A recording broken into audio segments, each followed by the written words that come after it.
ओम शांति। आज बाबा के 10 मार्च की मुरली है। मीठे बच्चे, तुम्हें मनुष्य से देवता बनने की पढ़ाई करनी और पढ़ानी है। मनुष्य से देवता बनने की पढ़ाई पढ़ने भी है और पढ़ानी भी। सबको शांति धाम सुखधाम का रास्ता बताना है। प्रश्न, जो सतो प्रधान पुरुषार्थी हैं उनकी निशानी क्या होगी?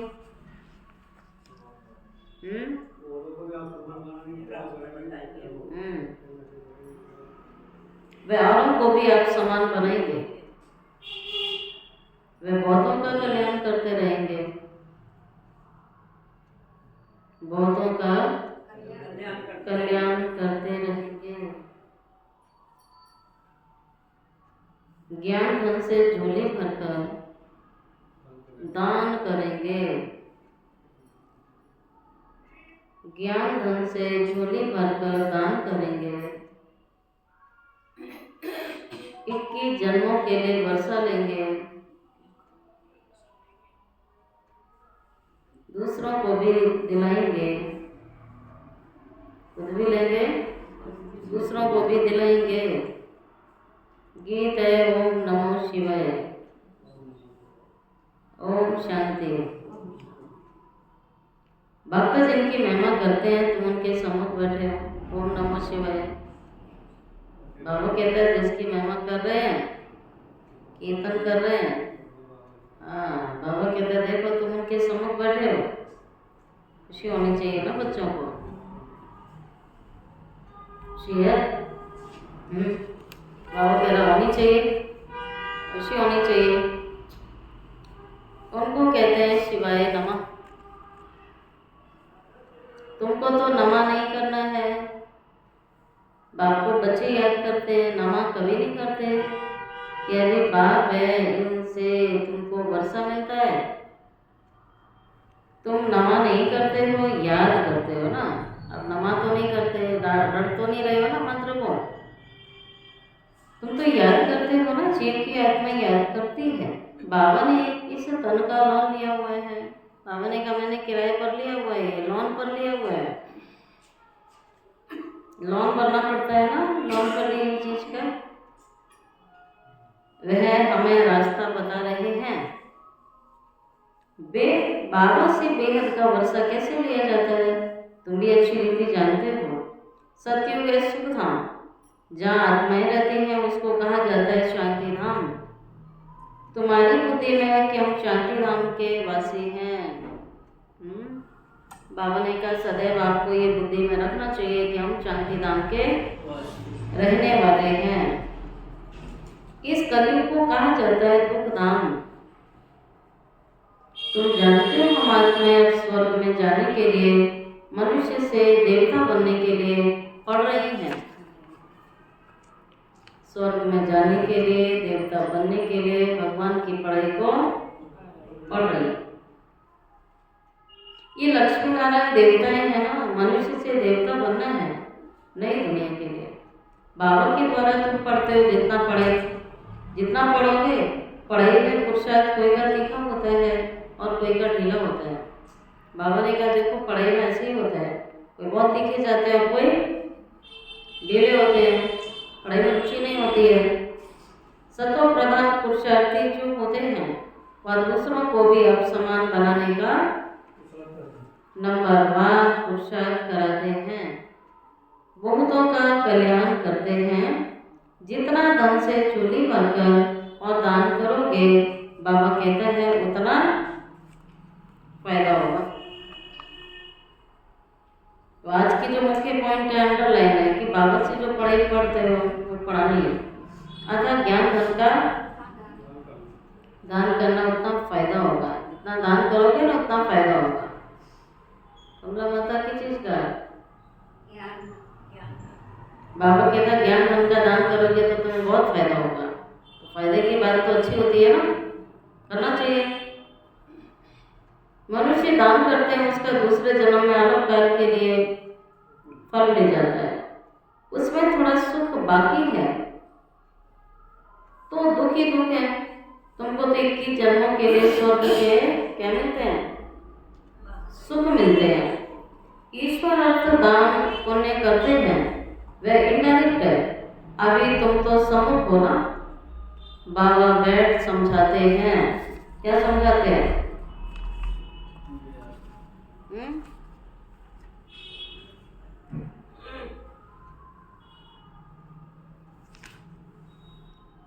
तो बाबा कहते हैं, बाबा बैठ तुम्हें समझाते हैं।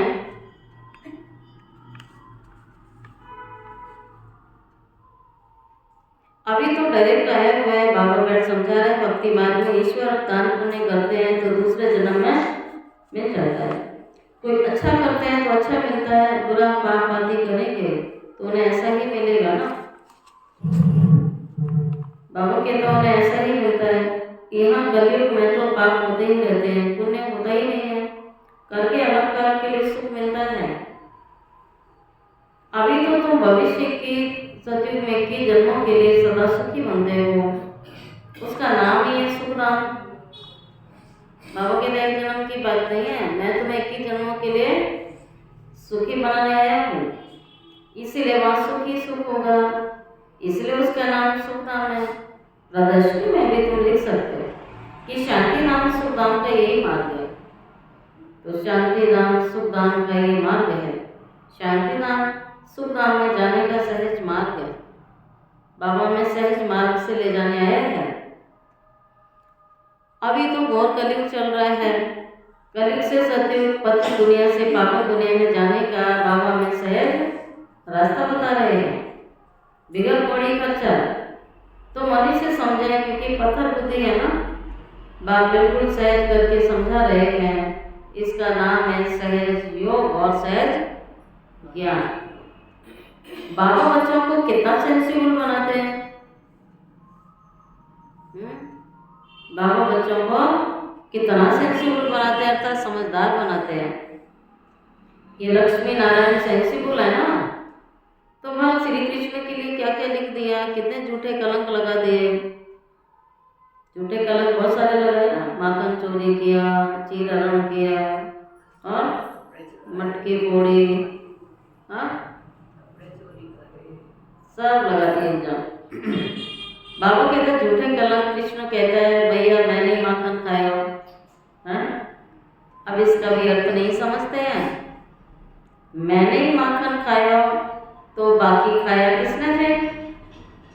बच्चे को दूध पिलाया जाता है, बच्चे माखन खाएंगे, दूध पिएंगे। अब ये जो दिखाया है मटकी फोड़ी आदि आदि, ऐसी कोई बातें होंगी नहीं। वो तो स्वर्ग का फर्स्ट प्रिंस है, उसकी तो सबसे जबरदस्त महिमा है। इस सृष्टि पर सबसे ऊंचा पहाड़ है उस आत्मा का, श्री कृष्ण की। तो बाबा ने कहा देखो उस पर कितने इल्जाम लगाए हैं, ऐसी तो कोई बात नहीं है। महिमा तो बाप की है ना, दुनिया में और किसकी महिमा है नहीं, इस समय सब पतित है। भक्ति मार्ग में भी महिमा है, भक्तमाला भी गाई जाती है। भक्तमाला में सबसे ऊंचा फीमेल में मीरा का नाम है और मेल में नारद जी। नारायण नारायण मशहूर है ना उनका। तो बाबा कहता है मेल्स में है नारद। आप जानते हैं कि भक्तमाला दूसरी है ज्ञान की माला।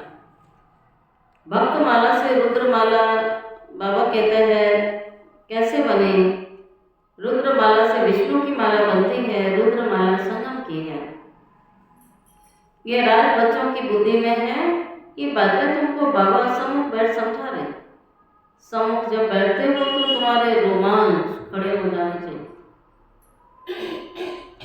अहो सौभाग्य 100% दुर्भाग्यशाली से 100% क्या बनते हैं? सौभाग्यशाली बनते हैं। 100% दुर्भाग्यशाली से 100% सौभाग्यशाली बनते हैं। बाबा के तो कुमारियां काम कटारी के नीचे तो गई नहीं। बाप कहते हैं वह काम कटारी है। ज्ञान को भी कटारी कहा जाता है, ज्ञान तलवार कहा जाता है। बाबा ने कहा है ज्ञान की अस्त्र शस्त्र तो उन्होंने देवियों को स्थूल अस्त्र शस्त्र दे दिए, है ना, हाथ में दिखाए गए हैं, उन्होंने सब दिखाया है, खड्ग भी दिखा दिया, तलवार दिखाई, गदा दिखाया, चक्र भी दिखा दिया। माना ये सब देवताओं के जिनसे दिखाते हैं कि भाई देवी देवताओं ने हिंसा की। अब बाबा ने कहे तो ज्ञान के अस्त्र शस्त्रों की बात है ना, ज्ञान तलवार, ज्ञान गदा। तो ये ज्ञान के अस्त्र शस्त्रों की इस समय की बातें हैं। उन्होंने देवियों के स्थूल अस्त्र शस्त्र दिखा दिए, वह हिंसक चीजें दिखाई। मनुष्यों को पता ही नहीं है कि सुदर्शन चक्र क्या है। उन्होंने तो एक ही चीज दर्शाई है कि चक्र चलाया और गला कटा। वास्तव में सुदर्शन चक्र क्या है? शास्त्रों में श्री कृष्ण को सुदर्शन चक्र देकर के हिंसा दिखा दी। वास्तव में ज्ञान की बात है। अभी तुम सुदर्शन चक्रधारी बने हो, उन्होंने फिर हिंसा की बात दिखा दी। बच्चों को अब स्वार्थात चक्र का ज्ञान मिला है ना। तुमको बाबा कहता है ब्रह्मा मुख वंशावली ब्राह्मण कुल भूषण, और आगे सुदर्शन चक्रधारी, ये हमारा नाम है। ब्रह्मा मुख वंशावली ब्राह्मण कुल भूषण सुदर्शन चक्रधारी। इसका अर्थ भी तुम अभी समझते हो। तुम्हारे में भी 84 जन्मों का सृष्टि चक्र का ज्ञान है। पहले सतयुग में एक सूर्यवंशी धर्म था और फिर चंद्रवंशी, धीरे धीरे धीरे वैश्य, फिर शूद्र, एक दूसरे को ट्रांसफर करते चले गए।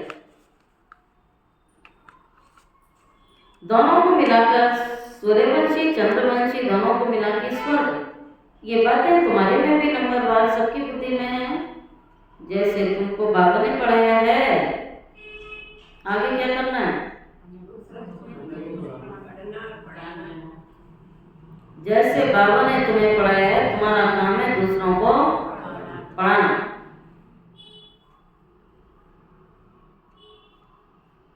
तुम पढ़कर होशियार हुए हो ना, तुमको फिर औरों का कल्याण करना है, सुदर्शन चक्रधारी बनना है। जब तक ब्रह्मा मुख वंशावली नहीं बने तो शिव बाबा से वर्षा तुम कैसे लोगे? अभी तुम बने हो ब्राह्मण, वर्षा शिव बाबा से ले रहे हो। बाबा कहते हैं भूलना नहीं चाहिए, पॉइंट नोट करनी चाहिए। कहाँ करनी चाहिए नोट? अभी तो नहीं कहा बाबा ने, चलो बुद्धि में तो करनी है और वैसे भी करनी चाहिए। बुद्धि से खिसक जाती है, इसलिए डायरी में लिख लो और पढ़ के फिर बुद्धि में बिठाओ। ठीक है, बुद्धि में नोट करनी चाहिए, डायरी में भी नोट करनी चाहिए, अर्थात बाबा की जो सुनाई हुई पॉइंट है वो याद करनी चाहिए। बाबा कहते हैं जरूर नोट करो। अभी तुम ये सीढ़ी है, 84 जन्मों की सीढ़ी, उतरने में तो सहज होती है ना, चढ़ना मुश्किल लगता है, उतरना सहज होता है। जब सीढ़ी चढ़ते हैं तो कमर को हाथ देकर के चढ़ते हैं, थकान होती है। चढ़ाई, कोई भी चढ़ाई होती है कठिन होती है ना, देखा होगा चढ़ेंगे, लेकिन जब नीचे डाउन आएंगे तो फटाफट भागते हैं। तो कमर को हाथ देके चढ़ते हैं, परंतु लिफ्ट भी है ना, लिफ्ट में तो कुछ करना ही नहीं है, बटन दबाया। अभी बाबा आते हैं तुमको लिफ्ट देने के लिए, बाबा ने लिफ्ट दे दी, सेकंड में चढ़ती कला होती है। अभी तुम बच्चों को खुशी होनी चाहिए। कमला माता इसको हिलाते रहो, देखो आंख बंद कर लेती। तो बच्चों को खुशी होनी चाहिए कि हमारी चढ़ती कला है, मोस्ट बिलव्ड बाबा मिला हुआ है। इन जैसी प्यारी चीज कोई होती नहीं है। क्या सुना सुशील भाई, क्या सुना? कौन सी? एक मिनट, किससे पूछा अभी? क्या आंसर दिया ना? वो कौन सी प्यारी चीज? देखो, भगवान जैसी प्यारी चीज कोई होती नहीं है, बाबा जैसी। साधु संत आदि जो भी हैं सब उसे एक माशूक को याद करते हैं। सभी उनके आशिक हैं, परंतु वे कौन है ये समझते नहीं हैं। सिर्फ सर्वव्यापी कह देते हैं। अभी तुम जानते हो शिव बाबा हमको इनके द्वारा पढ़ाते हैं, इनके द्वारा पढ़ाते हैं, इनके द्वारा। शिव बाबा को अपना शरीर नहीं है ना, तो इसमें कोई मूझने की बात नहीं है। वो अजन्मा है, वो जन्म नहीं लेता है, तो इनके द्वारा पढ़ाता है। वो तो परमात्मा है। पढ़ाई किसकी है? बाबा की है। शिव बाबा पढ़ा है। परम माना परमात्मा माना परमात्मा, एक शब्द है परम आत्मा, उसको इकट्ठा कर दिया परमात्मा, जिसका नाम शिव है। बाकी सब आत्माओं के शरीरों पर अलग अलग नाम पड़ते हैं। एक ही परमात्मा है जिसका नाम शिव है। फिर मनुष्यों ने अनेक नाम रख दिए, भिन्न भिन्न मंदिर बनाए हैं। अभी तुम अर्थ समझते हो। बॉम्बे में बबूरी नाथ का मंदिर है, उस समय तुमको कांटों से, इस समय बाबा तुम्हें कांटे से, क्या अर्थ है इसका? बबूरी नाथ का मंदिर है, बबूल का कांटा, बबूल का कांटा सबसे बड़ा होता है ना?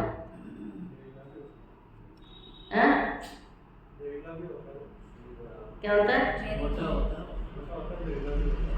जहरीला? अच्छा, मोटा भी होता है, लंबा भी होता है, मोटा भी होता है। हाँ, बाबा कह रहा है बबूल के कांटे बन गए थे तुम, छोटे मोटे कांटे नहीं बने थे। इसलिए बबूरी नाथ का मंदिर है। कांटों को फूल बनाने वाला, बबूल जैसे कांटों को फूल बनाने वाला, गुलाब का फूल बनाने वाला। सोचो कितनी बड़ी जादूगरी है। कोई करता है? ऐसी कर सकता है? बबूल के कांटे को कोई गुलाब का फूल बना दे। भगवान कहता है जादूगरी मैं करता हूँ। बबूल जैसे कांटे तुम बन गए थे, दुख देने के सिवाय कोई काम ही नहीं था तुम्हारा, और भगवान आकर के फूल बना देता है।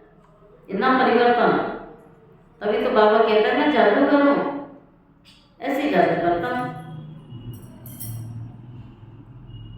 इसलिए बबूरी नाथ का मंदिर भी दिखाते हैं। ठीक है, कांटों से फूल विश्व का मालिक बनाते हैं। तो पहली बात मुख्य यही है, हम आत्माओं का पिता एक ही है, उनसे भारतवासियों को वर्षा मिलता है। भारत के ही लक्ष्मी नारायण मालिक हैं, चीन के तो नहीं है ना। चीन के होते तो शक्ल ही और होती ना लक्ष्मी नारायण की। बाबू कहता लक्ष्मी नारायण की शक्लों से दिख रहा है ना भारत के है, ना लंदन के है, ना अमेरिका के है, ना चीन के हैं। कहीं के चाइना की शक्ल अलग है, अंग्रेजों की शक्ल अलग है, शक्ल से लगता है ये भारत के हैं।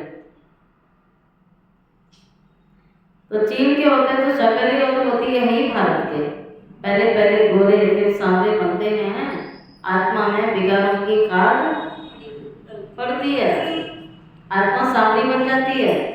मिसाल सारा इनके ऊपर है। भ्रमरी कीड़े को चेंज करके आप समान बनाती है, सन्यासी क्या चेंज करते हैं?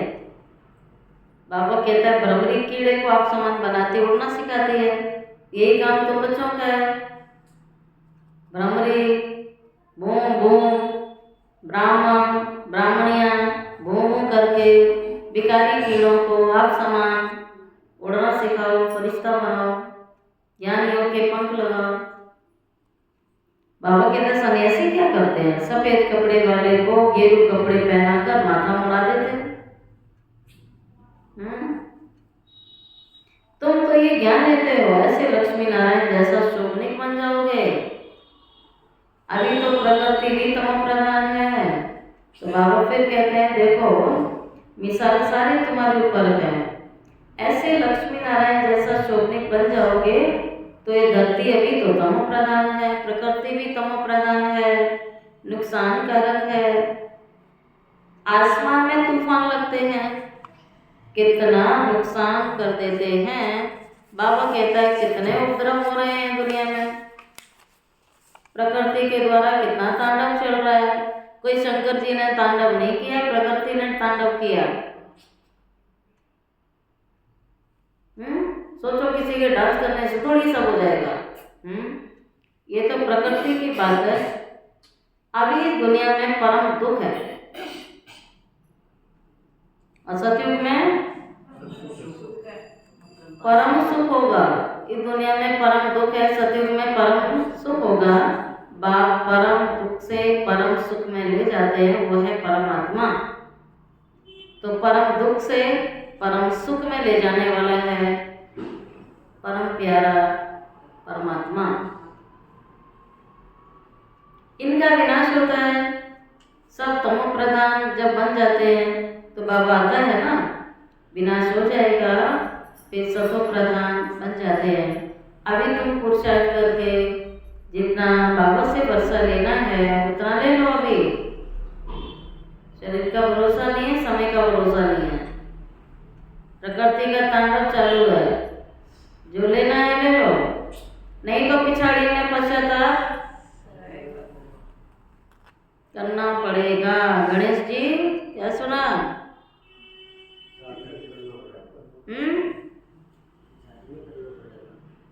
इसका क्या मतलब हुआ? पिछाड़ी माना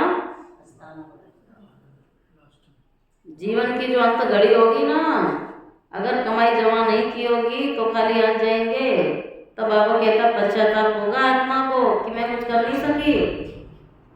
बाबा आया परंतु हमने कुछ लिया ही नहीं। ये लिखा हुआ है, बम्बोर को आग लगती है। कुंभकर्ण की नींद से जागते हैं तब जब आग लगती है, तो कुंभकर्ण की नींद से जागते हैं तब मिलेगा थोड़ी कुछ। दुनिया में त्राही त्राही मच जाएगी, चारों तरफ अशांति होगा, प्रकृति का तांडव चलेगा, तब जाओगे तो क्या मिलेगा? कुछ भी नहीं। इसलिए यादगार बना हुआ है, कहा जाता है बम्बोर को आग लगती है तो कुंभकर्ण की नींद से जागते हैं, फिर हाय हाय करके मर जाएंगे, टूटे। अब हाय हाय के बाद तो जय जयकार होनी है, कलयुग के बाद सत्युग आना है, दुख के बाद सुखी आता है, अंधेरे के बाद उजाला ही होता है। कलयुग में हाय हाय एक दो को मार रहे हैं, बहुत ढेर के ढेर मरेंगे। बाबा कह रहे ढेर के ढेर मरेंगे, एक दूसरे को मार ही रहे हैं, दुश्मनी इतनी बढ़ती जा रही है। कलयुग के बाद सतयुग जरूर होगा। बीच में ये संगम है, इसको पुरुषोत्तम युग कहा जाता है। बाबा तमो प्रधान से सतो प्रधान बनने की युक्ति बहुत अच्छी बताते हैं। सिर्फ कहते हैं तुम मुझे याद करो, सब छोड़ो। बाबा कहते हैं एक बात पकड़ लो, हाँ बाबा को पकड़ लो। बाबा कहते हैं तुम मुझे याद करो और कुछ भी नहीं करना है। अभी तुम बच्चों को माथा आदि भी आगे माथा नहीं मारना है। बाबा कह रहा है तो बच्चों को माथा आदि नहीं टेकना है। बाबा कोई हाथ जोड़ते हैं तो बाबा कहता है ना तो तुम आत्मा को हाथ है ना बाप को हाथ है, तो किसको जोड़ रहे हो? फिर हाथ किसको जोड़ते हो? कलयुगी भक्ति मार्ग का एक चिन्ह, एक भी चिन्ह नहीं होना चाहिए। माथा टेकना, हाथ जोड़ना, मंत्र जाप करना, बाबा के साथ चिन्ह नहीं होना चाहिए। ज्ञान मार्ग बिल्कुल अलग है। आत्मा को हाथ नहीं है, ना बाप को हाथ है, ना आत्मा को हाथ है। बाबा कह रहे तुम किसको जोड़ रहे हो? तो कोई भी चिन्ह भक्ति मार्ग का भी होना नहीं चाहिए। हे आत्मा तुम हाथ क्यों जोड़ते हो? भगवान कह रहा है क्यों जोड़ती हो, और मनुष्य कहते हैं जोड़ो। अंतर कितना है? भगवान कहेगा माथा झुकाना ही नहीं है तुम्हें, माथा टेकना ही नहीं है, और मनुष्य चाहते हैं माथा टेको, और बाप कहता आवश्यकता ही ना तो माथा टेकना है ना हाथ जोड़ना है। तुमको तो ये समझना है कि हम आत्मा हैं, हमको इस बंधन से छूट के अभी घर जाना है। इससे तो जैसे तुम्हें नफरत आती है इस पुराने शरीर को छोड़ देना, जैसे सर्प का मिसाल भ्रमरी में भी कितना अकल होता है, जो कीड़े को भ्रमरी बना देते हैं। बाबा के तो उससे अकल सीख लो। तुम बच्चे भी जो विषय सागर में गोते खा रहे हैं, अर्थात वो मरे हुए कीड़े हैं, विकारों के दलदल में फंसे हैं, भगवान कह रहे हैं निकालो उन्हें। गोते खा रहे हैं, उनको उनसे निकाल शीत सागर में ले जाते हो। बाबा कहता है चलो शांति धाम। मनुष्य शांति के लिए कितना माथा मारते हैं। सन्यासियों को स्वर्ग की जीवन मुक्ति मिलती नहीं है। मुक्ति मिलेगी उन्हें, जीवन मुक्ति नहीं मिलेगी। दुख से छूट के शांति धाम में बैठ जाते हैं। फिर भी आत्मा पहले तो जीवन मुक्ति में आती है, पीछे फिर जीवन बंध में आती है। आत्मा सत्व प्रधान, इसीलिए नीचे उतरती है। पहले सुख भोग कर फिर उतरते उतरते तमो प्रधान बन पड़े। अब फिर सबको घर जाना है। बैग तैयार है? कुछ रखना है? कुछ नहीं रखना, खाली थैला।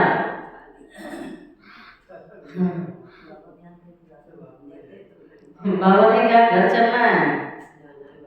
बाबा तुम्हें लेने आया है, बाबा इंतजार कर रहा है, जल्दी करो, मैं खड़ा हूं तुम्हें लेने के लिए। बाप कहते हैं मुझे याद करो तो तुम पावन बन जाओगे। बाबा ने समझाया इस समय मनुष्य शरीर छोड़ते हैं, उस समय बड़ी तकलीफ भोगते हैं।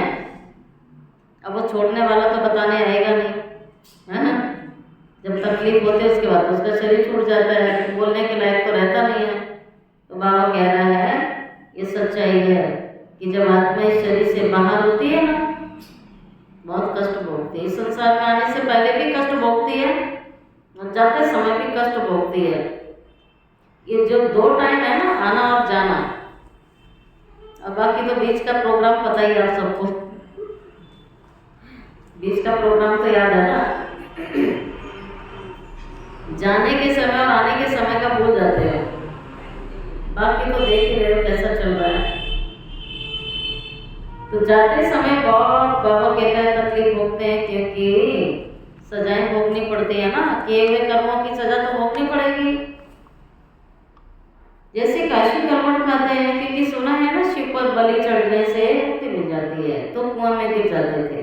तलवार होती थी, बस उसके ऊपर गिरते थे, शिव के नाम से बलि। बाबा कहता है तुम अभी बलि चढ़ते हो ना, भक्ति मार्ग में भी फिर वे बातें चलती हैं। तो बलि कैसे चढ़े? देवाभिमान का गला काटा है, मैंपन का गला काटा है, बलि चढ़ गए। भक्ति में दिखा दिया, कुएं में गिर गए, तलवार पे जाके बस खत्म कर लेते हैं जीवन सवाल। तो शिव पर जाकर बलि चढ़ते, बाप समझाते वापिस नहीं जा सकेंगे, वापिस कोई आत्मा नहीं जा सकेगी संसार की। कितना भी बोल लो फलाना लीन हो गया, पार निर्वाण गया, मुक्ति में चला गया, भगवान की गोद में, कोई नहीं जाता। आत्मा प्योर बनेगी नहीं तो जा नहीं सकेगी। इसलिए बाबा कहता है घर कोई जा नहीं सकेगा जब तक कि मैं लेने ना हूं। ये वंडरफुल बात है। वापस कोई भी नहीं जा सकेंगे। हाँ, इतना बलिहार चाहते हैं जो आत्माएं, जैसे काशी करवट खाती बलिहार चाहते हैं, तो फिर उनके पाप कट जाते हैं, लेकिन एक जन्म के लिए। फिर नए से जन्म लेते हैं तो फिर से मनुष्य की फितरत है, फिर पाप करता है ना। जन्म लेगा फिर पाप करेगा, जन्म लेगा फिर पाप करेगा। हिसाब किताब नए से शुरू हो जाता है। तुम इस सृष्टि चक्र को जान गए हो, बाकी समय सबकी उतरती कला है। बाप कहते हैं मैं आकर सर्व की, आगे बोलो पक्का, मैं आकर सर्व की सदगति करता हूँ, सबको घर ले जाता हूँ। पतितों को साथ नहीं ले जाऊंगा, उनको धर्मराज के पास छोड़ देता है। पतितों को साथ नहीं ले जाऊंगा, इसलिए बाबा बार बार कहता है पवित्र बनो तो तुम्हारी ज्योत जल जाएगी। शादी के टाइम स्त्री के माथे पर मटकी में जोत जगाते हैं। अब ये रस्म यहाँ भारत की है ना। स्त्री के माथे पर मटकी में जोत जगाते हैं, पति के ऊपर नहीं जगाते हैं, क्योंकि पति के लिए ईश्वर कह देते हैं। ईश्वर पर फिर जोत कैसे जगाएंगे? बाबा समझाते हैं मेरी तो जोत जगी हुई है, मैं तुम्हारी जोत जगाने आया हूँ। बाबा कहता है मेरी जोत सदा आचार की जोत हो, जगी रहती है। ऐसा साधन मिला है, सब सजनियों की जोत जगा के घर ले जाएगा।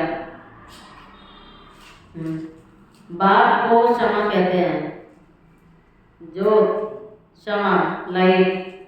बाबा का दिव्य स्वरूप ही है ये लाइट। ब्रह्म समाजी फिर ज्योत को मानते हैं, ब्रह्म समाजी फिर ज्योति को मानते हैं। सदैव ज्योति जगी रहती है, उनको याद करते रहते हैं, उनको भगवान समझते हैं। दूसरे समझते हैं छोटी ज्योत माना आत्मा, बड़ी ज्योत माना परमात्मा। तो आत्मा छोटी ज्योत, परमात्मा जो बड़ी ज्योत है उसमें समा जाती है, ऐसे कहते हैं। अनेक मत है ना।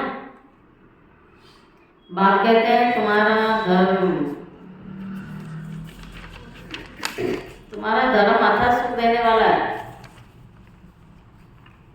तुम स्वर्ग में बहुत सुख देखते हो, नई दुनिया में तुम देवता बनते हो। तुम्हारी पढ़ाई है भविष्य नई दुनिया के लिए। सब पढ़ाइयाँ यहाँ के लिए होती हैं, लेकिन भगवान तुम्हें पढ़ाने आया भविष्य के जन्मों के लिए। यहाँ तुमको पढ़कर भविष्य में ऊंचा पद पाना है, तो 2500 साल की पढ़ाई अभी पढ़ लोगे, क्योंकि 2500 साल राज्य करोगे, यहाँ की पढ़ाई के आधार से तुम्हें पद मिलने वाला है। गीता में भी बरोबर राज्यों सिखाया, फिर पिछाड़ी में लड़ाई लगी, कुछ भी नहीं रहा। कहते हैं लड़ाई हुई, कौरव पांडव मारे गए, पांडव पहाड़ों पे गल मरे, सब खत्म हो जाता है लड़ाई में। पांडवों के साथ कुत्ता दिखा देते हैं, कुत्ता भी गया। बाप कहते हैं मैं तुमको गॉडेज बनाता हूँ। बाबा कहता है मैं तुमको गॉडेज बनाता हूँ। यहाँ तो अनेक प्रकार के दुख देने वाले हैं, क्यों दिखाया पता नहीं क्यों दिखाया। भगवान कहता है मैं तुम्हें डॉग बनाने नहीं आया हूँ, गॉडेज बनाने आया हूँ। यादगार है, पांडव पहाड़ों पर गल मरे तो कुत्ता भी साथ चला गया कहीं। अब वहाँ कबूतर दिखा दिए पहाड़ों। सोचो कहाँ बर्फीले पहाड़ इतने ऊंचे, मान कैलाश पर्वत पर दिखा दिया। अमर कथा सुनी, शंकर जी ने सुनाई, पार्वती ने सुनी। पार्वती सो गई और कबूतर ने अब इतना ऊंचा पहाड़, बर्फीले पहाड़, वहाँ कबूतर होगा। और इतनी ठंड में पार्वती को नींद आएगी? क्या दिखा दिया कहानी, स्टोरी देखो कैसी बनाई है। कैलाश पर्वत पर है ना कथा सुनाई, और कोई नहीं था वहां से एक कबूतर था, एक पार्वती थी। बाबा कहता बात को बोलो ना, लॉजिकली भी तो सत्य नहीं लगती। तो भगवान को सिर्फ एक पार्वती के लिए थोड़ी आएगा, सारे विश्व का पिता है ना। उसको भी हद में ले लिया एक पार्वती। बाबा कहते मैं तुम्हें गॉडेज बनाता हूँ, देवी देवता बनाता हूँ। ये अनेक प्रकार के दुख देने वाले मनुष्य हैं। काम कटारी चलाए कितना दुखी बना रहे हैं यहाँ। कितना गलत फहमी है लोगों को कि उससे सुख मिलता है। उससे क्या मिलता है? दुख मिलता है। तो काम कटारी चलाए कितना दुखी बना रहे हैं। तो अब तो बच्चों को ये खुशी रहनी चाहिए कि बेहद का बाबा हमें ज्ञान का सागर हमें पढ़ा रहे हैं। बाप कहते मैं आया हूँ तो मेरी मत पर चलो, अपने को इतना समझ, बाबा को याद करो। सुना इतनी सी पढ़ाई है। भगवान कहता है तुम किसी की मत सुनो। अभी किसकी सुनो? जन्म जन्म तो मनुष्यों की तो सुनते हैं, लेकिन अब भगवान आया है, उससे ऊंचा तो कोई है ये संसार में। जब दिलों की नाथ बुलाया हुआ उसकी सुनो ना। अब बाबा कहता है तुम किसी की मत सुनो, मेरी सुनो। मुझे याद करो सिर्फ इस समय। तो अपने को आत्मा समझ के बाबा को याद करना, जो बाबा सुना रहा है वो सुनो। तो एक बाबा दूसरा ना कोई, सिवाय मेरी याद के तुम्हारे पाप भस्म नहीं होंगे। हर बात में सज्जन से राय लेते रहो। बाबा राय देंगे, ऐसे ऐसे तोड़ने को। अगर राय पर चलोगे तो कदम कदम पर कदम मिलेंगे। राय ली तो रिस्पॉन्सिबिलिटी छूट गई, तुम जवाबदार नहीं होंगे, बाबा हो जाएगा। अच्छा, मीठे मीठे सिके लदे बच्चों प्रति माता पिता बाप दादा का याद प्यार, गुड मॉर्निंग। रूहानी बाप की रूहानी बच्चों को नमस्ते। रूहानी बच्चों की रूहानी बाप दादा को याद प्यार, गुड मॉर्निंग और नमस्ते नमस्ते नमस्ते। शुक्रिया बाबा, शुक्रिया बाबा, शुक्रिया। धारणा के लिए मुख्य सार क्या सुना?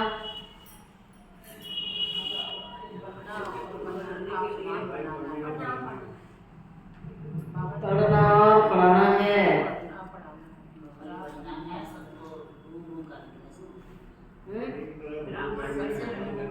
गुरु करनी है। ना माथा टेकने की जरूरत है, तुम्हें इतना भी कष्ट नहीं दे रहा बाबा। उसने सिर्फ ये कहा, मेरा कहना मानो, मेरी मतलब चलो, आत्मा समझ के मुझे याद करो। यही सारी मूल बात है। बाकी तो तुम्हें कोई कष्ट उठाने के लिए बाबा कह ही नहीं रहा है। पहली पॉइंट है, बेहद के बाप से बेहद सुख का वर्षा लेने के लिए डायरेक्ट ईश्वर दान पुण्य करना है। बेहद के बाप से बेहद सुख का वर्षा लेने के लिए डायरेक्ट ईश्वर दान पुण्य करना है। समझा? मना करता है ना बाबा, पतितों को दान नहीं देना। अब डायरेक्ट जब भगवान आया हुआ है तो ईश्वर अर्थ करना है, ईश्वरीय कार्य नहीं करना है। जो भी दान पुण्य करना है ईश्वर अर्थ करना है। ज्ञान धन से झोली भरकर सबको देना है। पहले अपनी झोली भरो, फिर बांटो। सेकंड पॉइंट, पुरुषोत्तम युग में स्वयं को सर्व बंधनों से मुक्त कर जीवन मुक्त बनना है। ब्रह्मरी की तरह घूमकर आप समान बनाने की सेवा करनी है। आज का वरदान, सर्व प्राप्तियों के अनुभव द्वारा पावरफुल बनने वाले सदा सफलता मूर्त भव। सर्व प्राप्तियों के अनुभव द्वारा पावरफुल बनने वाले सदा सफलता मूर्त भव। बाबा कहता है जो सर्व प्राप्तियों के अनुभवी मूर्त है वही तो पावरफुल है।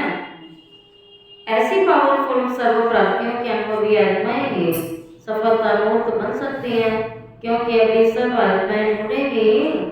क्या ढूंढेंगी? ये ढूंढेंगे कि सुख शांति के मास्टर दाता कहाँ हैं। आत्माएं ढूंढेंगी कि सुख शांति के मास्टर दाता कहाँ हैं। तो जब आपके पास सर्वशक्तियों का स्टॉक होगा तब तो सबको संतुष्ट कर सकेंगे। जैसे विदेश में एक ही स्टोर से सब चीजें मिल जाती हैं ना, अब तो इंडिया में भी मिलती हैं, जिसको आप शॉपिंग मॉल कहते हो। एक ही स्टोर से सारी चीजें मिल जाती हैं। ऐसे आपको भी बनना है।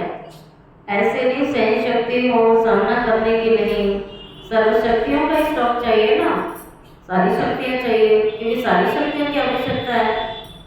सर्वशक्तियों का स्टॉक चाहिए, तब आप सफलता मूर्त बन सकेंगे। आज का स्लोगन है, मर्यादाएं नहीं ब्राह्मण जीवन के कदम है, कदम पर कदम रखना माना मंजिल के समीप पहुंचना। मर्यादाएं ब्राह्मण जीवन के कदम है, कदम पर कदम रखना माना मंजिल के समीप पहुंचना। आज का व्यक्त इशारा है सत्यता और सभ्यता रूपी कल्चर को अपनाओ। आजकल कोई एक विशेष भाषा यूज करते हैं क्या कि हमसे असत्य देखा नहीं जाता है, असत्य सुना नहीं जाता है, इसलिए असत्य को देख, झूठ को सुन करके अंदर में जोश आ जाता है। ऐसे बोलते हैं ना, कोई गलत करता है, कोई झूठ बोलता है तो हमें गुस्सा आता है, ऐसे बोलते हैं, जोश आ जाता है। बाबा कहते हैं लेकिन यदि वो असत्य है और आपको असत्य देखकर जोश आता है तो वह जोश भी असत्य हुआ ना, जोश भी असत्य हुआ। तो असत्यता को खत्म करने के लिए स्वयं में सत्यता की शक्ति को धारण करो। ओम शांति।